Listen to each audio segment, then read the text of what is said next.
Credit cards వినియోగం ఇటీవల గణనీయంగా పెరిగిపోయింది. ధనవంతుల దగ్గర నుంచి సామాన్యుల వరకు వివిధ రకాల క్రెడిట్ కార్డులను తీసుకొని వినియోగిస్తున్నారు. బ్యాంకులు కూడా రకరకాల ఆఫర్లతో తక్కువ జీతాలు ఉన్న వారికి కూడా క్రెడిట్ కార్డులను అంటగడుతున్నాయి. ఒక వ్యక్తి వద్ద ఒకటి కంటే ఎక్కువ క్రెడిట్ కార్డులు ఉంటున్నాయి.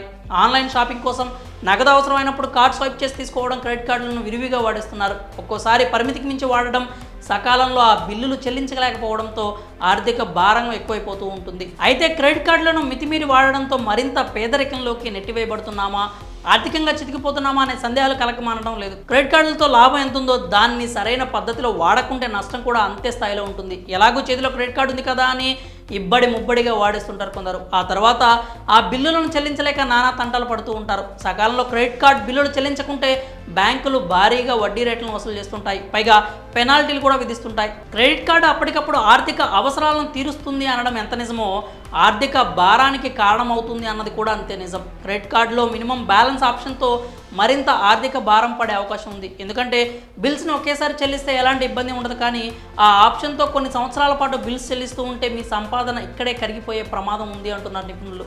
కొన్ని బ్యాంకులు క్రెడిట్ కార్డ్ బిల్స్పై 36% నుంచి 48% వరకు వడ్డీని వసూలు చేస్తున్నాయి. ఇలాంటి సందర్భాల్లో మినిమం అమౌంట్ పే చేసుకుంటూ పోతే వడ్డీల భారం ఎక్కువ అవుతూ ఉంటుంది. క్రెడిట్ కార్డ్ బిల్ పేమెంట్స్ నిర్దేశిత గడువులోగా పూర్తి చేయకపోతే లేట్ ఫీజు, వడ్డీల భారం పడుతుంది. అంతేకాదు క్రెడిట్ స్కోర్పై ప్రతికూల ప్రభావం పడుతుంది. దీంతో మీరు భవిష్యత్తులో ఏదైనా అవసరానికి లేదా బిజినెస్ కోసం లోన్ తీసుకోవాలనుకున్నప్పుడు లోన్ మంజూరు కాక ఇబ్బందులు ఎదుర్కోవాల్సి ఉంటుంది. ఆన్లైన్ షాపింగ్ కూడా ఆర్థికంగా చితికిపోవడానికి కారణమవుతున్నాయి. ఎందుకంటే ఏదైనా వస్తువును కొనాలనుకున్నప్పుడు ఒక్కో వస్తువుపై ఒక్కో రకమైన క్రెడిట్ కార్డులపై ఆఫర్స్ ఇస్తుంటాయి.